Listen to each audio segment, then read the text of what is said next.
List نہیں دے سکے تو سیکنڈ سٹیج پہ جب آپ کو ریکوائرڈ ہیں تو اس وقت آپ اپلیکیشن دیں گے. اپلیکیشن میں سفیشینٹ کاز دیں گے, سفیشینٹ ریزن دیں گے کہ اس وجہ سے میں یہ پروڈیوس نہیں کر سکا, اور کورٹ اگر ایگری کر جائے گی تو اس میں کورٹ آپ کو وہ وٹنسز پروڈیوس کرنے کی اجازت دے گی.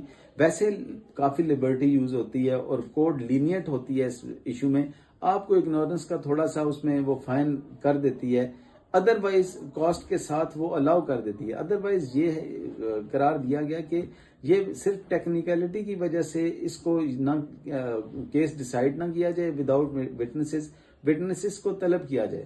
ایک تھوڑا سا ڈفرنس یہاں پہ ڈسکس کرنا بڑا ضروری ہے کہ کیا ریزن ہے, کس وجہ سے کورٹس الاؤ نہیں کرتی کسی بھی وٹنس کو جس کا لسٹ میں نام نہ دیا گیا ہو. اب یہ ڈفرنس 2020 SCMR 2155 میں اور 2018 CLC کراچی 1334 ہے, 2023 YLR 37 لاہور ہے, اور PLD 2013 سپریم کورٹ 255 ہے, اور اس کے علاوہ بھی PLD 2003 سپریم کورٹ 849 ہے. یہ بیسیکلی ڈیٹیل سے ان ججمنٹس میں ڈسکس ہوا ہے. تو ان ججمنٹس میں سے جو ان کا خلاصہ ہے وہ میں آپ کو ریزنز بتا دیتا ہوں کہ ان ججمنٹس میں, ان تمام ججمنٹس میں ریزن کیا ڈسکس ہوئے. دیکھیں, الاؤ کیوں نہیں کیا جاتا, وہ اس لیے الاؤ نہیں کیا جاتا کہ جہاں پہ لسٹ آف وٹنسز دے رہے ہیں تو پارٹی کو پتا ہونا چاہیے کہ اس وٹنس کی ایویڈنس کیا ہے, اس نے اپنی ایویڈنس کیا دینی ہے, اور اس کے بعد دوسرا یہ ہوتا ہے کہ وہ کس طرح کی ایویڈنس دے گا. ایک تو یہ کہ کیا ایویڈنس دے گا, دوسرا وہ کس طرح کی ایویڈنس دے گا, اور تیسری اہم ریزن یہ ہوتی ہے کہ کراس ایگزامینیشن میں ان کو رائٹ حاصل ہو جاتا ہے کہ لسٹ آف وٹنسز آتی ہے اس کے مطابق وہ پریپیئر کر لیتے ہیں کہ اس پہ پراپر کراس ایگزامینیشن ہو جائے, کیونکہ کراس ایگزامینیشن بھی اہم رائٹ ہے تو اس پہ نہ ہو.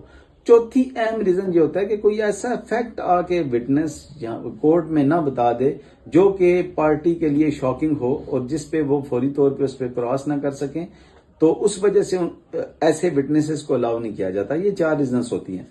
اب ٹو کال اور ٹو پروڈیوس, ان دونوں میں آپ کو بتا دیتا ہوں کہ ان 4 ریزنز میں جو وٹنس والنٹیرلی پارٹی خود لے کے آ رہی ہوتی ہے, تو اس میں سول لا میں آپ کو پتا ہے کہ کوئی بھی ایویڈنس بیونڈ پلیڈنگ نہیں دی جا سکتی. جب کوئی وٹنس آئے گا وہ بیونڈ پلیڈنگ کوئی بھی بات کرے گا تو وہ امپروومنٹ کے زمرے میں آئے گی اور اس کو پڑھا نہیں جائے گا. تو ایسی صورت میں ایسا وٹنس جسے آپ خود لے کے آئے ہیں, پروڈیوس کر رہے ہیں, تو وہ تو ایویڈنس کے علاوہ 2 طرح کے ایویڈنس ہوں گے نا اس میں. ایک تو وٹنس وہ ہوگا جو آ کے اپنا مدعا بیان کرے گا, اپنا کیس بیان کرے گا. دوسرا اس کی سپورٹ میں آئے گا, باقی جتنے وٹنسز ہوں گے وہ ان کی سپورٹ میں آئیں گے, پلینٹف کی سپورٹ میں آ کے ایویڈنس دیں گے. تو دونوں صورتوں میں بیونڈ پلیڈنگ تو کوئی نہیں جا سکتا. جب بیونڈ پلیڈنگ کوئی نہیں جا سکتا تو اس صورت میں یہ سوال کہ انہیں اجازت نہ دی جائے اور لسٹ آف وٹنسز کا ہونا ضروری ہے, یہ اننیسیسریلی ارریلیونٹ ہو جاتا ہے. کہ جب آپ کو پتا ہے کہ پلیڈنگ میں سب کچھ موجود ہے اور اس نے کیا کیا ایویڈنس دینی ہے, اس صورت ہم آپ لسٹ آف وٹنسز میں دے سکیں. اس کے علاوہ جو دوسرا اہم بات ہوتی ہے کیوں اجازت دے دی جاتی ہے, وہ اس لیے کہ آپ لسٹ آف وٹنسز جب بھی آپ ایڈیشنل ایویڈنس کے لیے اپلیکیشن آئے گی کہ مجھے ایڈیشنل ایویڈنس پہ کوئی ڈاکومنٹ, یہ ڈاکومنٹ میں ایڈیشنل ایویڈنس کے لیے دینا چاہتا ہوں, یا یہ وٹنس میں ایز اے ایڈیشنل وٹنس میں پیش کرنا چاہتا ہوں, اس صورت میں بھی پارٹی کے پاس نام آ جاتا ہے, وٹنسز کا ڈیٹیل آ جاتی ہے, ڈاکومنٹ کی ڈیٹیل آ جاتی ہے, تو ان کے پاس سفیشینٹ ٹائم ہوتا ہے. یہ انہیں شاکنگ نہیں ہوتا, ان کے لیے سفیشینٹ ٹائم ہوتا ہے. اس سفیشینٹ ٹائم میں وہ آ کے اپنی پریپریشن بھی کر سکتے ہیں, ان پہ کراس ایگزامینیشن بھی کر سکتے ہیں. اس لیے پھر عموماً اس میں الاؤ کر دیا جاتا ہے. اور اس میں تھوڑا سا ڈفرنس ہوتا ہے.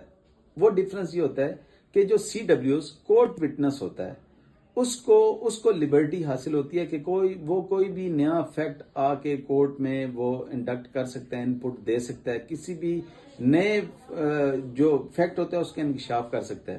یاد رکھیں جو وٹنس آپ والنٹیرلی لے کے جاتے ہیں, جو پارٹیز لے کے جاتی ہیں, وہ پلیڈنگ کے باہر نہیں جا سکتا. لیکن جو وٹنس CW کے طور پہ یعنی کورٹ وٹنس کے طور پہ آتا ہے وہ پابند نہیں ہوتا پلیڈنگ کا. وہ کوئی بھی فیکٹ اس کے ریکارڈ میں موجود ہو یا دیگر کسی طرح کا فیکٹ وہ لا سکتا ہے, اس کو اجازت ہوتی ہے. اس لیے جو سی ڈبلیوز ہوتے ہیں ان کی طلبی کے لیے لسٹ آف وٹنسز کا دینا ضروری ہوتا ہے. میں اس کو کنکلوڈ کرتا ہوں. اس کو کنکلوژن میں سمپلی یہی ہے کہ P L D 1980 Lahore 495, 1999 SCMR 799, P L D 2013 supreme court 255, 2020 SCMR 2155 اور لیٹسٹ یہ ہے 2023 YLR 37 لاہور.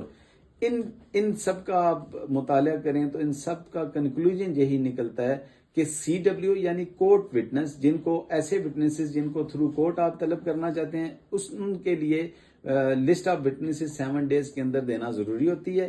اور جو والنٹیرلی آپ خود پروڈیوس کرنا چاہتے ہیں یعنی ٹو کال اور ٹو پروڈیوس کا فرق آپ سمجھ گئے ہوں گے کہ جن کو آپ خود پروڈیوس کرنا چاہتے ہیں کورٹ میں, اس میں سیم ڈے میں آپ لا کے پروڈیوس کر سکتے ہیں, اس پہ کراس ایگزامینیشن بھی ہو سکتی ہے اور اس میں کسی قسم کا امبارگو, کسی قسم کا قطغن, کسی قسم کی کوئی رکاوٹ نہیں ہے. Thank you very much.